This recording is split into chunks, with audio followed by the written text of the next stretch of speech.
Okay, double angle on the bow. This is a bit more complicated than leeway. What it is just a simplified way of getting not a fix, but something close to a fix, approximating your position really quickly off of a single nav aid. So just like a running fix you can get a fix off of, you could also do this, which I mean, honestly, I would just go for a running fix every time because this uses a lot of the same principles, but it's a little bit different and it's a lot more mathematically focused. I guess the one advantage of this is that you don't even necessarily need a chart. You can do all of this on this piece of paper without a problem. And the way it works is your ship is on course here, and we have a specific landmark right there that you can get bearings off of. If you get one shot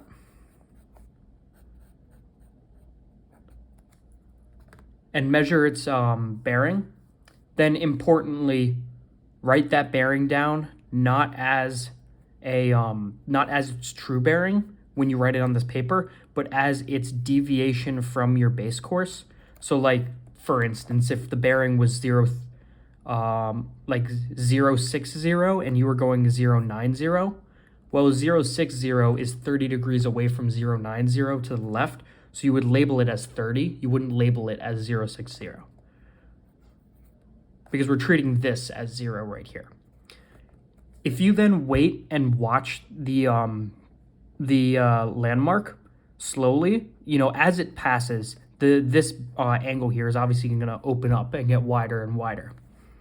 If you mark the exact time, by the way, you need the time of this shot as well. If you mark the exact time that angle is double what it was previously. So actually, I'm going to go with 10 and 20, just because we'll get to 30 and 60 later. So let's say the first one was 10 degrees deviated from the shot. So this was like 090 and we measured 080, meaning it was offset by 10 degrees. If you wait until this angle is doubled at 20 degrees, and then you mark that exact time, you could come to your chart, check your DR position, or I guess your fix, because the one advantage this has over a running fix is you could get your distance from land automatically. Measure this distance here. Let's just say it's X. It is equal to this distance here. And that doesn't matter. That's true no matter what these numbers are, as long as the second one is twice the first one. And I'll break down why here. So I'm just going to draw the same thing again, but a little bigger so we have more room to see.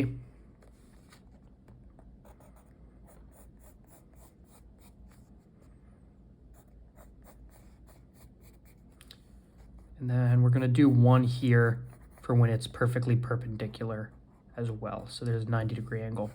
So let's say this first one is 30 degrees. And the second one is 60 degrees. Now we're just going to remember our trigonometry and fill in all of these other angles. So this right here is a straight line, meaning it has to add up to 180 degrees. If this is 60, then to create 180 degrees, this angle here has to be 120 degrees. This right here is a triangle, duh. So it has to add up to 180 degrees as well. So treat it like Sudoku, just fill in all the numbers.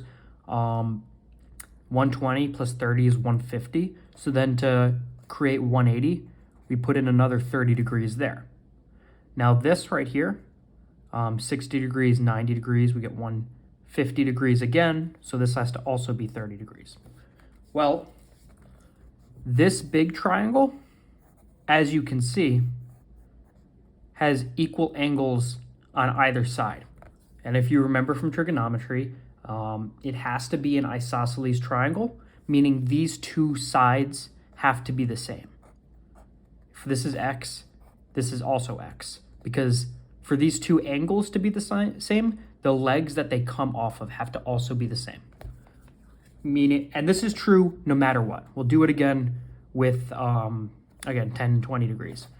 So 10 degrees, 20 degrees. We'll draw this right here. So for 20 to add up to 180, this needs to be 160. So 160, 170. This has to also be 10 degrees to add. And then if we've got 90 and 20 degrees,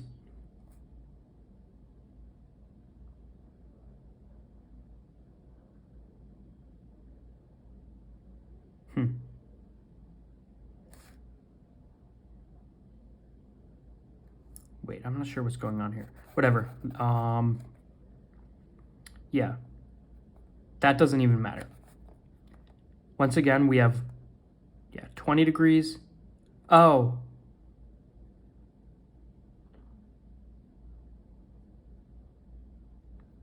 No, this is right. Okay. Yeah, 20 plus 160 is 180.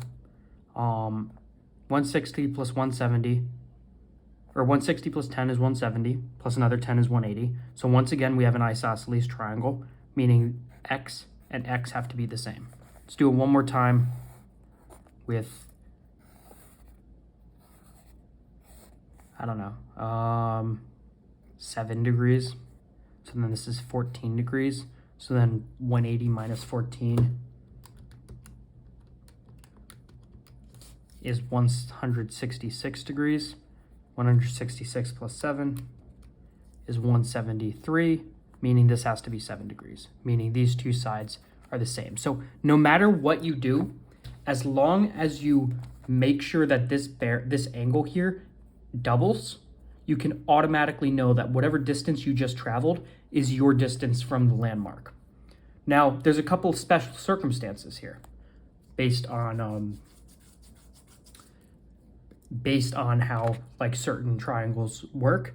The really good one here is not the really good one, the almost as good one is the 30, 60, 90. So if you started with 30 degrees as your first measurement, your second measurement came out to 60, you have a 30, 60, 90 triangle, meaning I believe if you get this distance here, which isn't going to be the same, it's going to be some other distance, but the distance between that it took for your bearing to go from 60 degrees to 90 degrees directly abeam of us, this is, I believe, you could double check me this, 0.7 times, or it's got to be bigger. Might be 1.7. We'll double check this in a second, but there's a very specific amount that this increases by, so that you could get its distance abeam. Oh, it's 0.7 times x. That's what it is.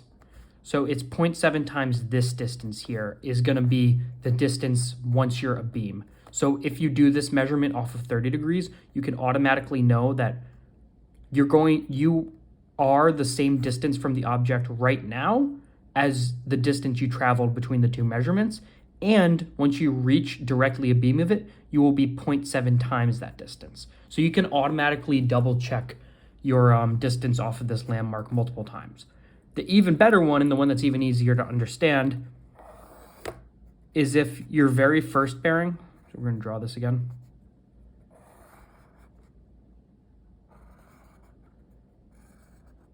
is 22.5 degrees. Why? Because this next one is 45 degrees.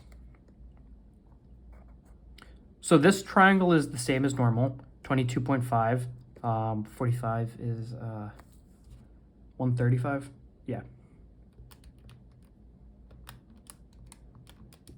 Yeah, 135, of course. Meaning this also has to be 22.5. But more importantly, 45, 90, to add to 180, this has to be 45. And the interesting thing about a 45-45 triangle is that these sides here are equal as well. So this one, because it's isosceles. So this one, we know that this is longer than this. So you have to do a little bit of extra math to figure out what it is. If it was any random number like this, you wouldn't be able to automatically predict what it's going to be. But when you do 22.5 degrees and then double it to 45 degrees, not only is this an isosceles triangle, meaning that these two sides are the same, but this is an isosceles triangle, meaning that these two sides are the same. So what this boils down to is anytime you're taking a bearing of an object and it is 22.5 degrees off to the side of your current course, if you measure the time it takes for you to go from that to when it's at 45 degrees, you can just take that distance and automatically measure what your distance to the object is, just based off of how far you've gone, because they're equal.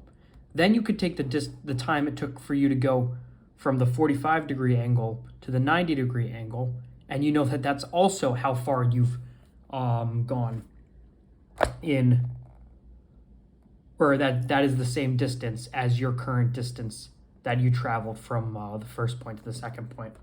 Now, if you don't remember these exact calculations here, there's a table in Bowditch.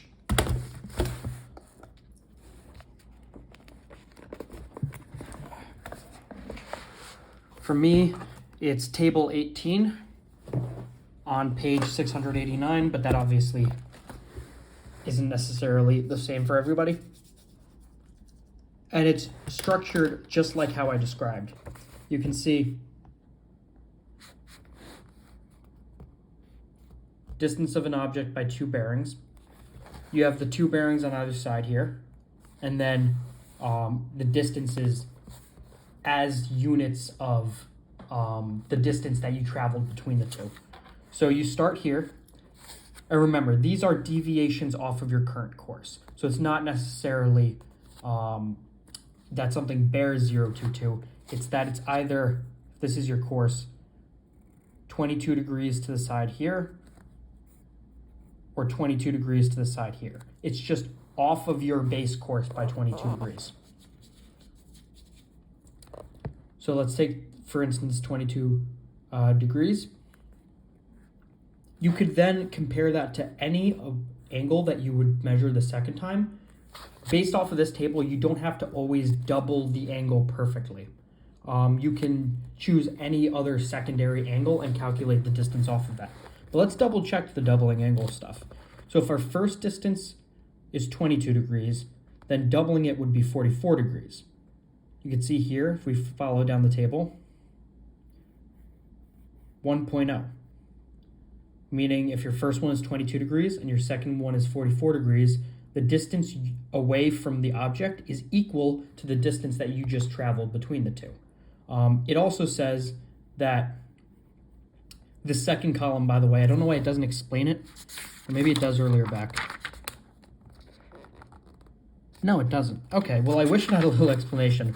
But the second column to the side is the distance away from the object when you're a beam. So, just like I described here, at this point, oh, you can't see that. At this point, when you're a beam of the object, what is the relationship between this distance and the distance you traveled originally? And you can see for 22 degrees to 44 degrees, it's 0.69. If we go back to the 30 and 60, we can see what that was. Oh, it's 0.87. Okay, so you can see right here. Let me zoom in. If we take a 30 degree angle and a 60 degree angle, we once again get 1.0 because it's doubling the angle. But then the next one is 0.87. So scratch what I said about being 0.7 is 0.87. You know, it's close enough. If we go to 45, here's 45. Oh, it's on the next one.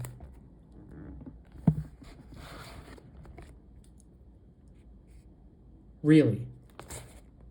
Okay, they only do it by units of 2 degrees. That's really annoying. All right, we're going to approximate this with 44 and 46 and compare the two. So if you were to go to 44 and 90, you get 0.97.